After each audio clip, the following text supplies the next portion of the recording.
Okay, Grandmaster, magandang araw. So kahapon nga is nagkaroon ng ating mga Pinoy boxer ng laban sa Japan, dumayo. Natalo ito si Dasmariñas via TKO. And itong dalawang kasunod na si Magramo and Santissima is natalo din. Pero hindi natin kailangan malungkot dahil napakaganda ng performance na binigay, lalong-lalo na ni Magramo and Santissima. So ito nga si Magramo is constant pressure and siya yung nag-initiate ng laban. And talagang sugod and talagang nandun para makipagbakbakan. So hindi naman naging madali ang laban para sa mga Hapon.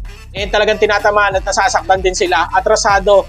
Though nandun na nga, maganda na nga yung boxing skills ng mga Hapon.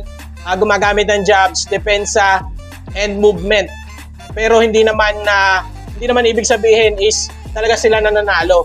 Para sa akin is may pag-asa pa rin na nanalo itong dalawa, si Magramo at Santissima. Pero yun na nga, tayo dumayo sa kanilang bansa and natural, ibibigay sa kanila yung puntos dahil nga pinag-uusapan is pag hindi tayo naka-knockdown o napanakaut yung kalaban is automatically makukuha ng mga Hapon yung laban. Pero yung performance-wise and yung pinakita ng dalawa ni Santissima at ni Magramo is pang world-class boxing. Talagang nandun sila talaga sumusugod and talagang nakikipagpalitan ng suntok.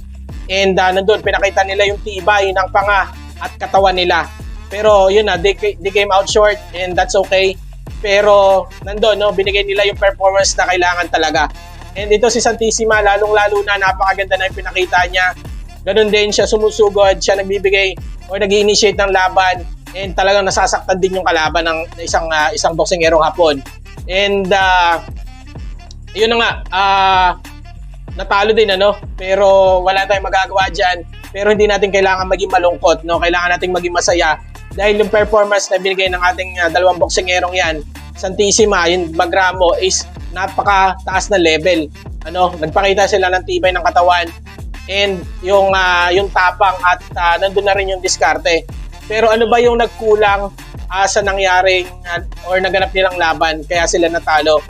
Sa aking point of view, nagkulang lang talaga is yung pag-setup ng patama, which is paggamit talaga ng jabs, which is hindi ko talaga nakita dun sa or hindi talaga nila na-maximize yung paggamit ng jabs. Santissima gumagamit ng jabs pero hindi consistent. At yung isa pa is kailangan talaga ng mga Pinoy boxer na magbigay or magpatama sa katawan ng kalaban ng mas marami.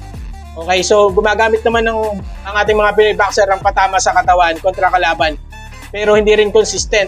So kailangan talaga mas marami yung patama sa katawan dahil nga yung mga Hapon is gumagamit na ng boxing styles. Nandun yung depensa, paggamit ng jab, pag-ikot, pag-ilag, and yun, may tibay ng katawan at panga.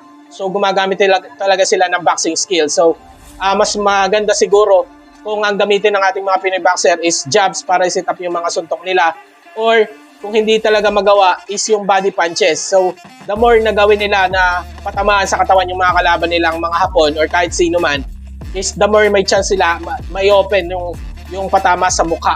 And nandun na nga yung ating lakas ng suntok ng mga Pinoy boxer is nagre-range yan 80%, average na yan, napakataas na yan.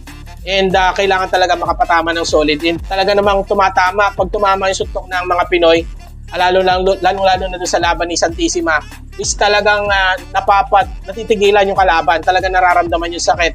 And again, kailangan nating magbunyi, magsaya, kailangan nating maging proud sa mga Pinoy dahil dito sa dalawang ito is magkakaroon ng tsansa yung ating mga nagsisimulang boxer, mga up and coming na mga Pinoy boxer na ma-invite sa Japan and mabigyan ng tsansa makalaban doon. At syempre may perang kasama yan, malaking pera and chance pa para maging world champion, makilala sa buong mundo. So nasa Japan nga ngayon ang sentro ng boxing dito sa Asia. And dahil nga nandiyan si Inoue and yung mga top boxer Nakatani and yung mga pausbong na mga Japanese boxer is nandyan talaga. So maging proud tayo, maging masaya. Well, performance is nandun. So adjustment and yung improvement nandun pa rin. So yun lang, Grandmaster.